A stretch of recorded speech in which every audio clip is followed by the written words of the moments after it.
143호 생명의 빛, 생명의 양식. 서울중앙교회 담임목사 이유한.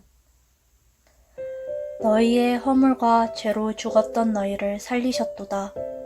그때 너희가 그 가운데서 행하여 이 세상 풍속을 좇고 공중의 권세 잡은 자를 따랐으니 곧 지금 불순종의 아들들 가운데서 역사하는 영이라.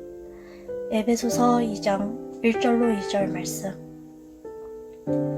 에베소서는 로마 옥중에 갇혀있던 사도 바울이 에베소 교회에게 보낸 말씀입니다. 사도 바울은 에베소 성도들에게 너희의 허물과 죄로 죽었던 너희를 살리셨도다 라고 말씀했습니다. 하나님께서 보실 때 이 세상은 산 자와 죽은 자 두 종류의 사람이 있습니다. 이는 물론 육신적인 측면을 말하는 것이 아닙니다. 이 말씀에서 허물과 죄로 죽은 것은 사람의 영혼을 말합니다. 육신은 멀쩡하게 살아서 훌륭하게 생활하고 또 외적으로 아름답게 치장하더라도 구원받지 않은 사람은 하나님 보시기에 모두 죽은 자입니다. 반면 구원받은 사람은 하나님 보시기에 산 자입니다. 이처럼 하나님께서 보실 때 모든 사람은 두 종류로 구분됩니다. 산 자와 죽은 자, 구원받은 사람과 받지 않은 사람, 소망 있는 자와 소망 없는 자, 하나님의 다스리심을 받는 사람과 마귀의 권세 아래 있는 사람으로 구분될 수 있는 것입니다. 하나님께서는 아담에게 동산 각종 나무의 실과는 내가 임의로 먹되 선악을 알게 하는 나무의 실과는 먹지 말라. 내가 먹는 날에는 정녕 죽으리라 라고 말씀하셨으나 아담은 사단의 시험을 받아 하나님의 말씀에 불순종하여 선악과를 따먹었습니다. 그러나 그는 930년이라는 긴 시간을 살다가 늙어 죽었습니다. 하나님의 말씀을 불순종하고 범죄하는 그날 죽은 것은 아담의 육신이 아니라 그의 영혼이었습니다.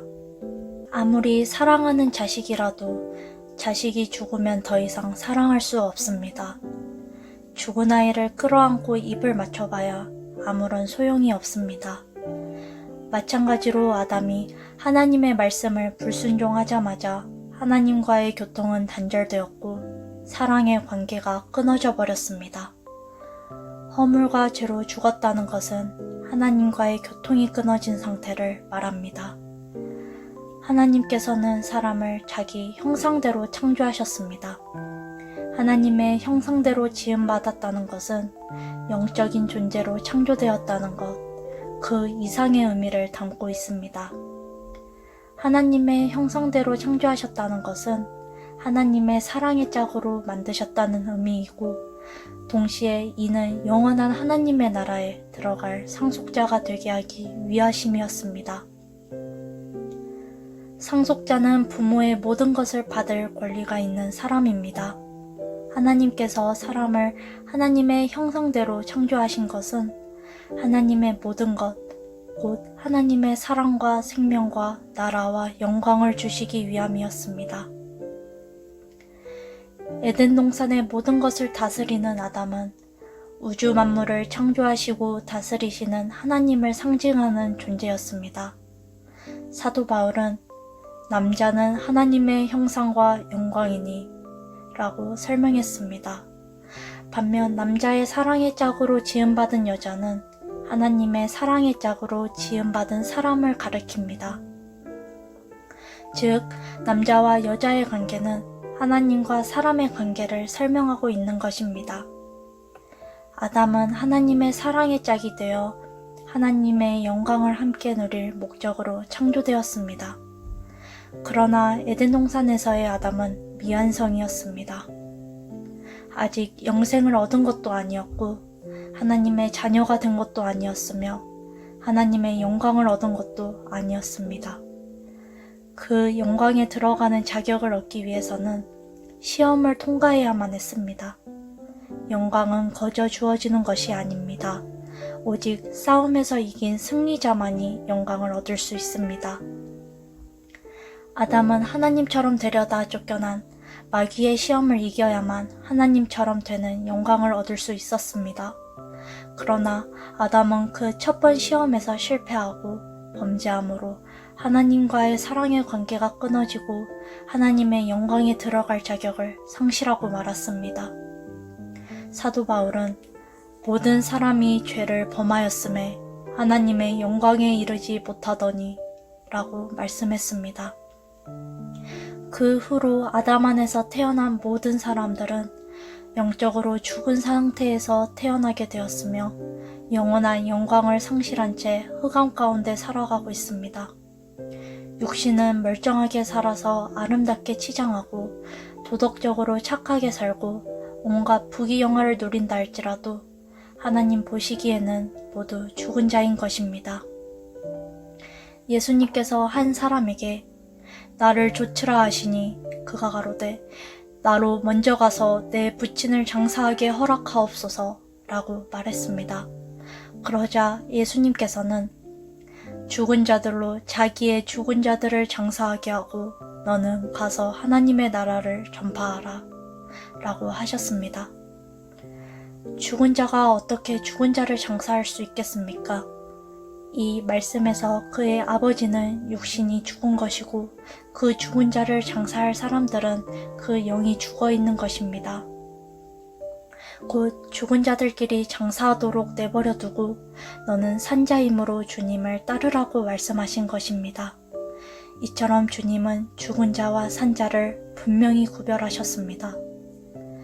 죽은 시체에 아무리 좋은 옷을 입히고 아무리 좋은 화장품으로 치장해도 그는 죽은 자일 뿐입니다. 하나님을 떠나서 그 영이 이뤄져 있는 사람에게는 진정한 행복도 소망도 평안도 있을 수 없습니다. 고민과 괴로움과 불안과 두려움 속에서 살아가는 그 자체가 죽음의 연속이라는 것을 알아야 합니다. 결국 죽은 자는 그 사망이 영원히 지속되는 지옥에 처해지게 됩니다. 너희의 허물과 죄로 죽었던 너희를 살리셨도다. 에베소서 2장 1절 말씀. 구원받을 때 허물과 죄로 죽었던 영이 비로소 살아나게 됩니다. 하나님께서는 사망을 영원히 멸하실 것이라 주 여호와께서 모든 얼굴에서 눈물을 씻기시며 그 백성의 수치를 온 천하에서 제하시리라 라고 말씀하셨습니다. 예수님께서 십자가에서 죽으심으로 죄값을 대속하시고 부활하심으로 사망의 권세를 영원히 멸하신 것입니다. 나는 부활이요 생명이니 나를 믿는 자는 죽어도 살겠고 무릇 살아서 나를 믿는 자는 영원히 죽지 아니하리니 이것을 내가 믿느냐. 요한복음 11장 25절로 26절 말씀. 이 말씀에서 부활이란 육신이 죽은 후에 다시 살아나는 것을 의미하고 생명은 육신의 생명이 아닌 영혼의 생명을 가리킵니다. 따라서 나를 믿는 자는 죽어도 살겠고 라는 말씀은 육신의 부활을 가리키며 무릇 살아서 나를 믿는 자는 영원히 죽지 아니하리니 라는 말씀은 육신이 살아있을 때 예수님을 믿고 구원을 받으면 그 영혼은 영생을 얻어 영원히 죽지 않는다는 의미입니다. 아버지께서 죽은 자들을 일으켜 살리심같이 아들도 자기의 원하는 자들을 살리느니라. 요한복음 5장 21절 말씀.